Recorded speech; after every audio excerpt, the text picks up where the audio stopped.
की या छत्रपती शिवाजी महाराजांची जयंती आपण का साजरी करतोय। आज जर मी एखाद्या लहान मुलाला विचारलं की बाबा तुझ्या वडिलांचं नाव काय आहे, तो सरळ वडिलांचं नाव सांगेल आहे।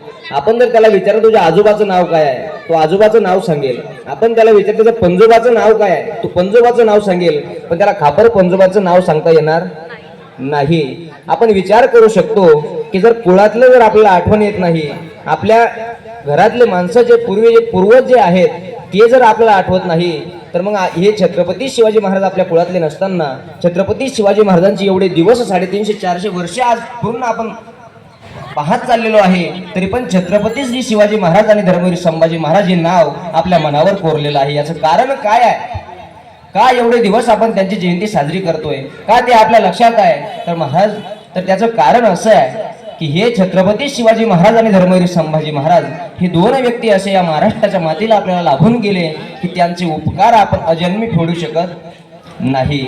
अहो, आपण कितीही आपण त्यांची जयंती आपण साजरी करतो म्हणजे त्यांच्यावर आपण उपकार करतो का? नाही। त्यांची जयंती आपणच साजरी करतो का? कारण त्यांचं नाव घेतलं की आपल्या अंगाला काय येतो? काटा येतो, काटा। अहो, त्यांचं व्यक्तिमत्व असं होतं, ते त्यांचं जर नाव घेतलं तर आपल्या अंगाला काटा येतो। कारण या हिंदवी स्वराज्यावर ज्यावेळेस औरंगजेब नावाचा जो राक्षस चालून आलेला होता आणि त्या औरंगजेब हा एवढा ताकदवान होता, एवढा बलाढ्य होता, तर त्याला हरवणं आजूबाजूच्या राजांना शक्य नव्हतं। एवढा तो बलाढ्यवान होता की त्याला हरवणं शक्यच नव्हतं। पण महाराज, अहो, भक्तीने आणि शक्तीचा ज्या ठिकाणी संगम होतो त्या ठिकाणी कित्येक अफजल खान आणि औरंगजेब फाडण्याची ताकद माझा शिवाजी राजा काय होता? तयार होता। कारण छत्रपती श्री शिवाजी महाराज फक्त राजे नव्हते, तर ते धार्मिक राजे होते। त्यांना हिंदू धर्माविषयी अभिमान होता। आज आपण आपल्या कपाळाला गंध लावतो, आपण ही शिवजयंती एवढ्या मोठ्या उत्साहाने साजरी करतो, आपण सप्ते साजरे करतो का? कारण हे त्यांचे कोणाचे उपकार आहे? हे त्यांचे उपकार आपल्यावर आहे। अहो, किती छत्रपती शिवाजी महाराजांचं नाव घेतल्यानंतर आपल्या अंगाला अजूनही काटा येतो, याचं कारण म्हणजे छत्रपती शिवाजी महाराजांचं कार्य आहे। छत्रपती शिवाजी महाराज यांचा जर आपण विचार केला तर आज आपलं सुरक्षा म्हणजे छत्रपती शिवाजी महाराज आहे। आज एखादी मुलगी जर रस्त्याने चालली तर त्यावेळेस औरंगजेबाच्या काळामध्ये तिला खाली पाहून चालावं लागायचं। आपलं अंग, आपल्याला सुरक्षा नाहीये, भीतीने ती मुलगी चालायची, पण आज आपण ताट मानेने स्वाभिमानाने आपण चालू शकतो। याचं कारण म्हणजे छत्रपती शिवाजी महाराज आणि धर्मवीर संभाजी महाराज। आपल्याला कुठंच घाबरायचं कारण नाहीये। अहो, ज्यावेळेस त्यावेळेस औरंगजेबाच्या काळामध्ये लहान लहान मुलीवर बलात्कार व्हायचे ना, त्यावेळेस आपल्या लोकांना भीती वाटायची।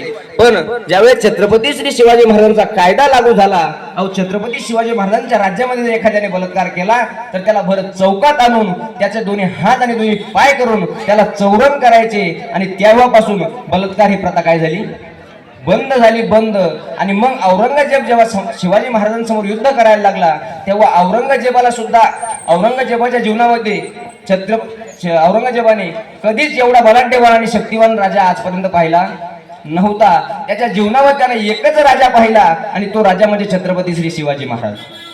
तुम्हाला मी सांगता सांगूनच जाईल की छत्रपती श्री शिवाजी महाराज कोण होते। शी म्हणजे शिकवणे, वा म्हणजे वात्सल्य आणि जी म्हणजे जिजाऊ जगणे, म्हणजे ज्यांच्या नावामध्येच आपल्याला शिकवण मिळते असा असणारा राजा म्हणजे छत्रपती शिवाजी महाराज आहे।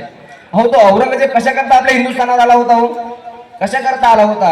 अरे, हरे रंग का सपना पाले अफजल औरंग आया था इस माती में, हरे रंग का सपना पाले औरंग अफजल आया था इस माती में, पर छत्रपति ने घुसा दिया भाला उसके छाती में, भाला उसके छाती में। कशा करता तो औरंगजेब या ठिकाणी आला होता? अहो, त्याला आपले देवी देवता अजिबात चालत नव्हते, त्याला हिंदू धर्म अजिबात चालत नव्हता। अहो, ज्यावेळेस छत्रपती संभाजी महाराजांना गिरफ्तार केलं त्यावेळेस त्याचे शब्द औरंगजेबाचे की संभा, अरे संभा, तू इस्लाम धर्म कबूल कर ले, तुझे मुंह मागे किंमत दूंगा। हे त्या औरंगजेबाचे शब्द आहे। म्हणजे औरंगजेबाला हिंदू धर्माविषयी किती द्वेष होता हे या बोलण्यातून आपल्याला लक्षात येतं।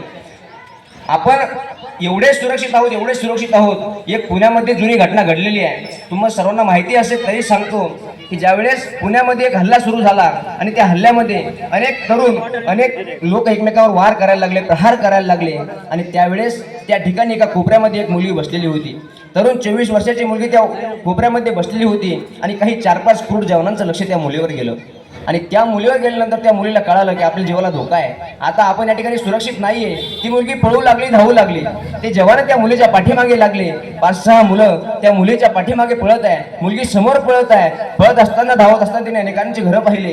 अनेकांचे दरवाजे उघडे होते, अनेकांचे दरवाजे लावलेले होते. अनेक लोक जागी होते, अनेक लोक झोपलेले होते. पण तरी सुद्धा त्या मुलीला वाचवण्यासाठी कोणी पुढे येत नव्हतं. त्या मुलीला कळून चुकलं, आता आपलं जगणं शक्य नाहीये.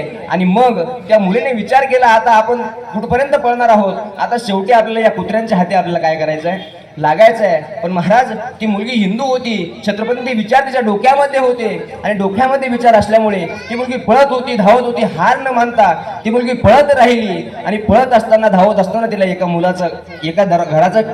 एका घराच्या खिडकीमधून तिने बघितलं तर त्या ठिकाणी एक 24 वर्षाचा जवान झोपलेला होता. ती मुलगी कोणताच विचार न करता तो दरवाजा ठोकाकला आणि दरवाजा ठोकल्यानंतर तो मुलगा त्या घरातून बाहेर आला. आणि घरातून बाहेर आल्यानंतर तो मुलगा विचार करू लागला, अरे रात्रीचे 2 वाजले, ही मुलगी 18 वर्षाची तरुण आहे, मी 24 वर्षाचा मुलगा आहे. या मुलीने कोणताच विचार न करता माझ्या घरामध्ये कशी शिरली.